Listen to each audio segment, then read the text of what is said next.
It is a family comedy about, well, yeah, a big red dog. And it features Jack Whitehall in his biggest role yet. Clifford the Big Red Dog is based on the famous kids' books whose success is nothing to be sneezed at. And while Jack himself was waiting for 5 News to come and speak to him, we thought we should unleash a brand new reporter to do the interview. Yes, Millie the Cavapoo is ready to hound those celebrities and sniff out the showbiz exclusive once she's finished chasing her own tail. Hello, Jack. You know, I think this movie is pawsome.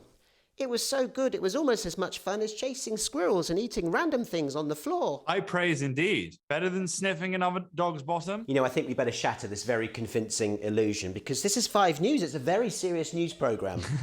Although, in fairness, we are talking about a movie about a giant red dog, aren't we? Oh, easy. You want to maybe tell him? Oh, yeah. Clifford. Good boy. Good job there, buddy. All right, let me take a look there. Clifford is a magical pup who's taken in by a young girl and her uncle, played by Jack. Inevitably, he causes quite a shock everywhere he sits. I mean, I know what everyone's thinking, Jack. Oh no, not another movie about a giant red dog.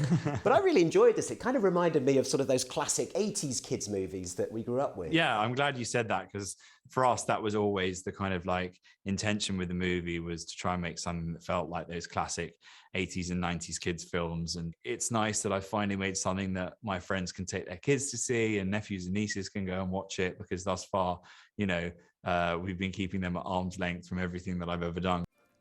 I did wonder if I'd had a bit too much Christmas punch and was kind of hallucinating, seeing a big red dog and hearing Jack Whitehall with an American accent. There we are. Yeah, I love that. I love that when the trailer dropped, that was the thing people had the most trouble getting their heads around. It was like they could suspend their disbelief enough to buy a 10-foot red dog in Manhattan. But the idea of me not being posh and English is just too much to deal with. Poor guy. Not only does Jack test his acting chops alongside a CG dog, yes, spoiler alert, he's not real, he also gets to share the screen with another comedy legend. That depends, doesn't it? On what?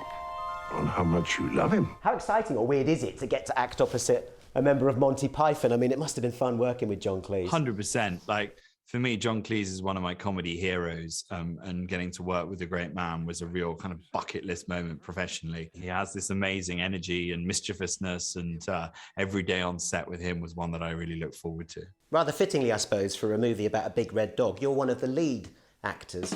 Let's talk about your Hollywood domination, though. I mean, have you kind of got Brad Pitt in your sights already? Yeah, I don't know about that quite yet. I always, you know, have a bit of imposter syndrome and feel like at any point, you know, someone was going to come and tap me on the shoulder and tell me that my 5 minutes is up and I'm going to have to go back to doing panel shows. But yeah, I'm enjoying it while it lasts. I think I'm testing the patience now of the well-behaved dog for the extent of this interview. My dog, Coco, fell asleep during the screening yesterday after about 15 minutes. Dogs are the harshest critics, aren't they, really? Harshest critics ever. I would have brought my Cavapoo as well if I knew that we were having a Cavapoo party. A Cavapoo off. A Cavapoo off. Well, it's been lovely for us both to talk to you, Jack. What was that, Millie? Millie says she gives the movie a K9 out of 10. She says you'd be barking mad to miss it. Well, very nice to speak with you, Millie. I think she's just thinking, I did not sign up to this. Aw, it's tiring being the new reporter in town, isn't it? But keep sniffing out those scoops and maybe one day you'll be as big as Clifford too. Steve Hargrave, 5 News.